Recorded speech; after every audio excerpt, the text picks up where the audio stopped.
चाहे बड़े भैया से छोटे भैया को ब्याह 12 साल बाद हो, पर देवरानी छोटी बनना चाहती। वो कहती है जी का है 8वीं पास है जिठानी, मैं हूं BFW, मैंने अर्थशास्त्र पढ़ा है, मैंने MA किया है राजनीति से, बिल्कुल, और MA का गुण दिखा भी दिया घर में आते से। 11 बरस बाद विवाह होके, कम से कम 14 बरस छोटी होके भी देवरानी खुद को छोटा मानने को तैयार नहीं है। अच्छा, लक्ष्मी पार्वती सरस्वती ये देवरानी जेठानी नहीं है, ये तो बराबर की है, इसीलिए इनमें ईगो भी ज्यादा है। देवरानी जेठानी में मान मर्यादा में थोड़ा छोटा बड़ा कभी समझौता हो भी सकता है, पर पड़ोसियों में नहीं हो सकता। पड़ोसी में, पड़ोसी की पत्नी चाहे रोज मजदूरी लाए करके रोज खाए, पर बगल के करोड़पति महिला से कभी झुकने वाली नहीं है।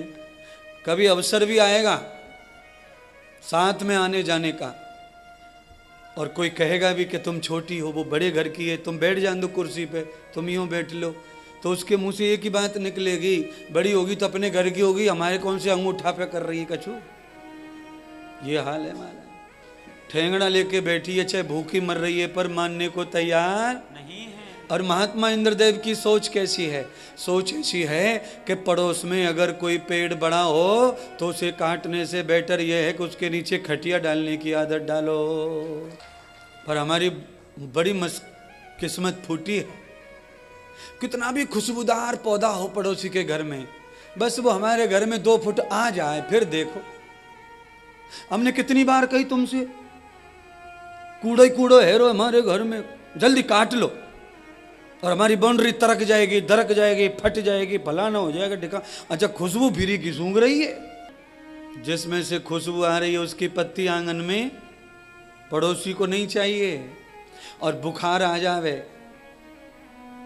तो ना सुन रही का गुड्डी की अम्मा, गुड्डी की अम्मा ना सुन रही, और वो सुन रही है तो भी ना सुन रही, झाड़ू लगा रही, झाड़ू, आंटी आंटी, झाड़ू पूरा लगा ली और चिल्लवा ली, सौर मुंह सूख गो, तब हाँ का बात है, मैंने तो ध्यान ही ना दियो।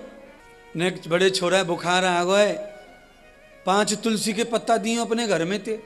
तुलसी के पत्ता जरूरत पड़ने पर पड़ोसी के घर से मांग तो लेंगे, पर उड़ के अपने घर में आ जाए तो बर्दाश्त तो होता नहीं। जरूरत पड़ने पे वही पत्ता मांगते हैं, पर बिना जरूरत के वो आ जाए तो उसे हम कूड़ा समझते हैं। क्या समझते हैं? कूड़ा। अच्छा, जरूरत पड़ने पे भगवान, गुरु, महात्मा, तीर्थ आशीर्वाद दे तो है, महाकाल की बड़ी महिमा है, बड़ी महिमा है महाकाल के, काम बन जाए, आशीर्वाद मिल जाए तो बड़ी महिमा है। अच्छा, जरूरत नहीं है तो तू गुरुजी सुसरत चूल्हे में जा, हम खुश हैं अपनी औलाद के संग। इसीलिए हिंदुस्तान में एक मुहावरा है उर्मिला जी, जरूरत पड़ने पे गधा को भी, है कि नहीं भारत में कहावत? अच्छा, कहावत नहीं होती तुम्हें कैसे आ तो आगे आगे बोल रहे हैं।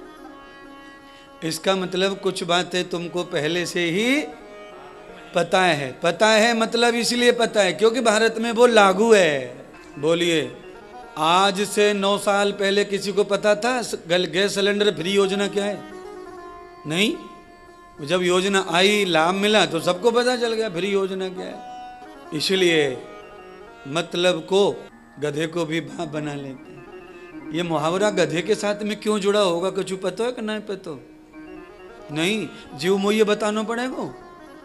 अब मैं ही बहमाता सबकी मैं ही बताऊंगा, और कौन बता रहेगा? सुनिए, कभी कभी गधे का जो मालिक होता है उस पे मिट्टी थोड़ी ज्यादा लाद देता है,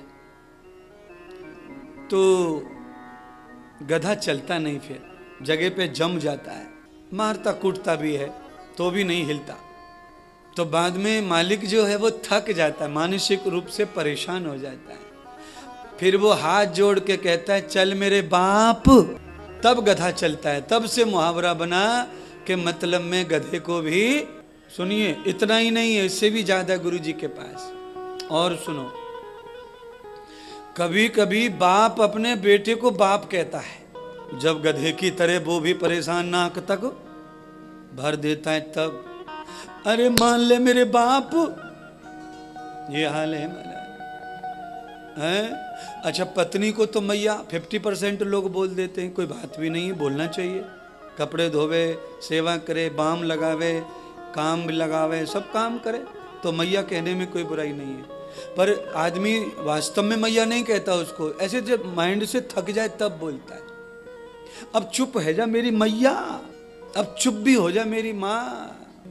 ये सारा खेल आदमी थक जाता है तब किसी को बड़ा मानता है, अन्यथा वो बड़ा मानने वाला। अच्छा, जब से वो कहाँ मान रहा था गधे वाला बड़ा, दे दे मचारो थप्पड़, डंडियाँ, कुर्रे। और जब बड़मपन थक गया, मारते मारते घुसकी सांसें फूलने लग गईं, तब उसे पता चल गया कि ये दिया बाती के बगैर मानवे वारो नहीं है। इसीलिए मुझे लगता है ये मुहावरा वहीं से शुरू हुआ है।